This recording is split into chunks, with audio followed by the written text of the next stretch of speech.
kesempatan kali ini, saya akan menjelaskan mengenai pengelolaan pengaduan pelayanan publik dengan menggunakan teori keberhasilan sistem pengaduan online.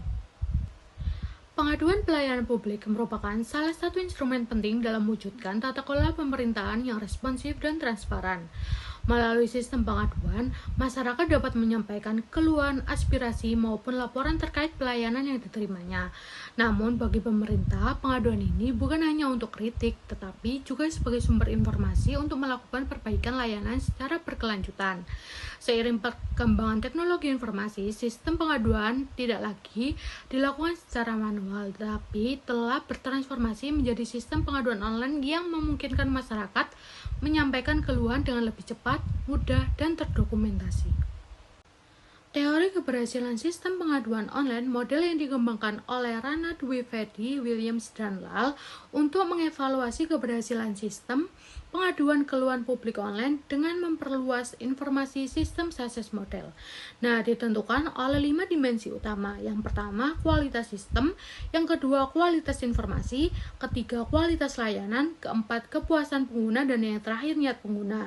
Nah, mengapa sih teori ini penting? Teori ini penting karena membantu pemerintah mengevaluasi efektivitas sistem pengaduan secara terpadu. Seringkali instansi ini hanya berfokus pada jumlah laporan yang masuk, padahal keberhasilan sistem ini tidak hanya ditentukan oleh kuantitas pengaduan, tetapi juga kualitas sistem, kualitas informasi, kualitas layanan, kepuasan masyarakat, dan keberlanjutan kepenggunaan.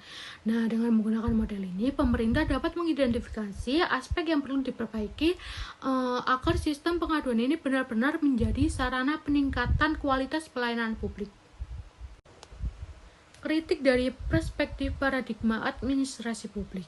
Meskipun memiliki banyak kelebihan, teori ini juga mendapat kritik jika dilihat dari perspektif paradigma administrasi publik. Dari perspektif New Public Service, yang keberhasilan pelayanan publik tidak hanya dapat dari kepuasan pelanggan, tetapi juga dari partisipasi warga negara dan pencapaian kepentingan publik. Dengan demikian, keberhasilan sistem pengaduan ini tidak cukup hanya dilihat dari teknologi, tetapi juga harus mempertimbangkan aspek demokrasi, partisipasi, inklusivitas, dan akuntabilitas publik. Dinamika penerapan di Indonesia. Salah satu contoh pengelolaan pengaduan pelayanan publik terdapat pada sektor kesehatan, seperti rumah sakit dan puskesmas yang menyediakan kanal pengaduan online untuk menerima keluhan terkait antrian, ketersediaan obat, maupun pelayanan tenaga kesehatan. Pengaduan tersebut menjadi bahan evaluasi untuk meningkatkan kualitas layanan meskipun masih terdapat tantangan seperti kerahasiaan data pasien dan keterbatasan sumber daya dalam menindaklanjuti laporan secara cepat. Selanjutnya, contoh best practice adalah di sejumlah pemerintah daerah yang berhasil meningkatkan responsivitas pelayanan publik. Keberhasilan ini ditunjukkan oleh adanya standar waktu respon, monitoring kinerja secara berkala, serta keterbukaan informasi mengenai tindak lanjut pengaduan. Keberhasilan ini didukung oleh kualitas sistem yang baik, informasi yang transparan, layanan yang responsif, kepuasan pengguna yang tinggi, dan meningkatnya penggunaan sistem oleh masyarakat. Contoh kasus best practice.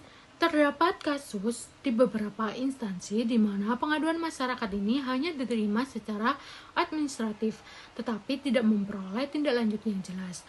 Masyarakat dapat mengirim laporan tetapi tidak mengetahui perkembangan penyelesaiannya. Akibatnya muncul ketidakpercayaan terhadap sistem. Kondisi ini menunjukkan kegagalan pada dimensi kualitas layanan dan kualitas informasi.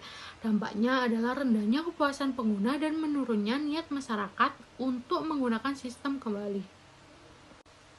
Selanjutnya, insight. Jadi, pelajaran penting yang dapat diambil adalah bahwa teknologi hanyalah alat. Keberhasilan pengelolaan pengaduan sangat ditentukan oleh komitmen organisasi, kualitas sumber daya manusia, budaya pelayanan, dan kepemimpinan yang mendukung akuntabilitas. Sistem yang canggih tidak akan efektif tanpa tindak lanjut yang nyata. Sebaliknya, sistem yang sederhana dapat memberikan dampak besar apabila dikelola secara responsif dan berorientasi pada penyelesaian masalah masyarakat. Kesimpulan, Keberhasilan sistem pengaduan online ini bermanfaat untuk mengevaluasi sistem pengaduan publik berbasis digital melalui 5 dimensi, yaitu kualitas sistem, kualitas informasi, kualitas layanan, kepuasan penggunaan, dan niat penggunaan. Meskipun demikian, dampak kebijakan ini berhasil menjadi lebih menyeluruh. Adapun beberapa rekomendasi yang saya berikan, yang pertama adalah meningkatkan kualitas teknologi dan keamanan sistem pengaduan. Yang kedua, mempercepat respon dan tindak lanjut terhadap setiap laporan masyarakat. Yang ketiga, memperkuat integrasi antar instansi agar penyelesaian pengaduan lebih efektif. Keempat, peningkatan literasi digital masyarakat sehingga akses terhadap sistem pengaduan ini menjadi lebih merata. Yang terakhir, menjadikan data pengaduan sebagai dasar perumusan kebijakan dan perbaikan pelayanan publik secara berkelanjutan. Dengan demikian, penjelasan mengenai pengelolaan pengaduan pelayanan publik berdasarkan teori keberhasilan sistem pengaduan online. Terima kasih. Wassalamualaikum warahmatullahi wabarakatuh. Kawasan Malioboro menghadapi masalah overtourism akibat tingginya jumlah wisatawan yang melebihi kapasitas ruang publik dan fasilitas yang tersedia. Dampaknya meliputi berkurangnya kenyamanan pengunjung, kemacetan akibat parkir liar, serta meningkatnya volume sampah yang mengurangi estetika kawasan.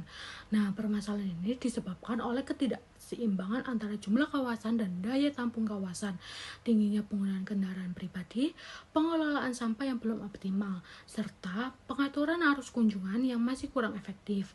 Untuk mengatasi masalah tersebut diperlukan beberapa langkah strategis, yaitu pengendalian jumlah pengunjung melalui kuota, pembangunan fasilitas parkir digital, peningkatan pengelolaan sampah melalui pemilahan yang memadai, serta penyebaran wisata ke destinasi alternatif.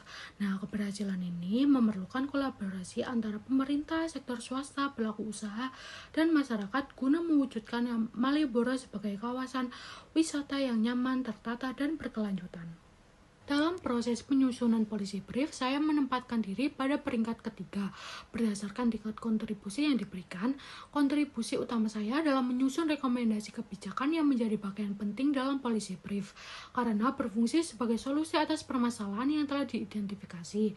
Meskipun telah berupaya menyusun rekomendasi yang relevan, saya menyadari masih terdapat keterbatasan dalam diri saya, yaitu kurang teliti dalam mengerjakan bagian rekomendasi sehingga masih memerlukan penyempurnaan lebih lanjut. Nah, peringkat pertama saya berikan kepada Pratita Januapsari karena kontribusinya sangat besar dalam mencari penyebab masalah dan mengumpulkan data-data yang menjadi dasar penyusunan policy brief. Nah, peringkat kedua saya berikan kepada Delta Rahma karena berperan dalam mengidentifikasi dan merumuskan masalah utama yang menjadi fokus pembahasan. Peringkat keempat saya berikan kepada Nesa Nuwaini yang berkontribusi dalam penyusunan ringkasan eksekutif. Dan yang terakhir, peringkat kelima saya berikan kepada Kamelino yang berperan dalam mendesain tata letak di Canva. Sekian dari saya, terima kasih. Wassalamualaikum warahmatullahi wabarakatuh.